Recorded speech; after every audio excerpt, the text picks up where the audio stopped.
Closed doors, I'm a fool for your love.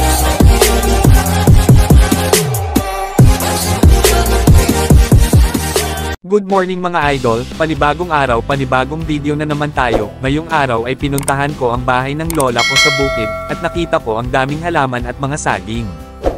Ang presko ng hangin dito mga idol, tahimik, bagay na bagay ka dito kung gusto mong mag-relax. Ang dami kong nakikita dito, may lemoncito, sili, ang sarap sa ice green na green ang paligid. At may malunggay pa, ayan na i-zoom natin para makita nyo ang daming saging dito mga idol. Kaya manood lang kayo hanggang sa dulo ng video dahil madami talaga kayong makikita dito. Bibilangin natin kung ilan ang namonga na saging dito, isa yung kanina, tas dalawa, tatlo.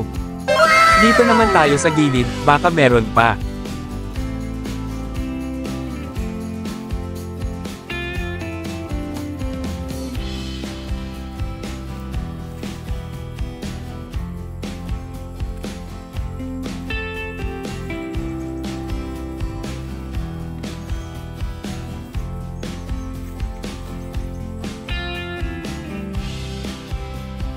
Ito na ang pang-apat mga idol, gravy talaga dito sa bukid, madami kang makakain na libre. At ayon pa nga may nakikita na naman ako, pang-lima na yan, at i-zoom natin para makita ninyo. Ito nga pala ang view dito mula sa bahay ng lola ko mga idol.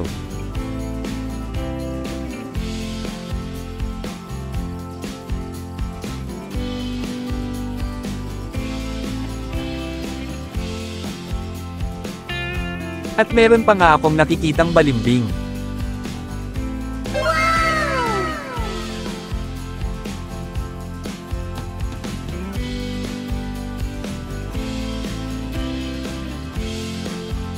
At may papaya rin.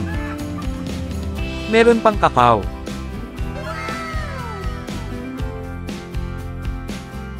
At sili na maanghang.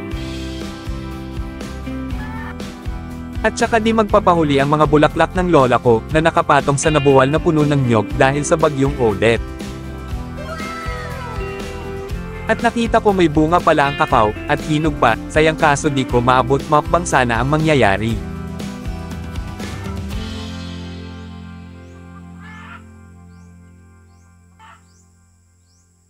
May langka pa at avocado akong nakikita. At ayon ito na ang pang-anim na bulig ng saging mga idol.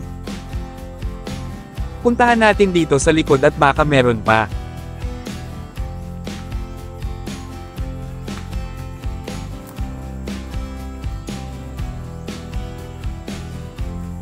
Meron pa nga palang puno ng tisa dito, sino ang nakakatikim na nito?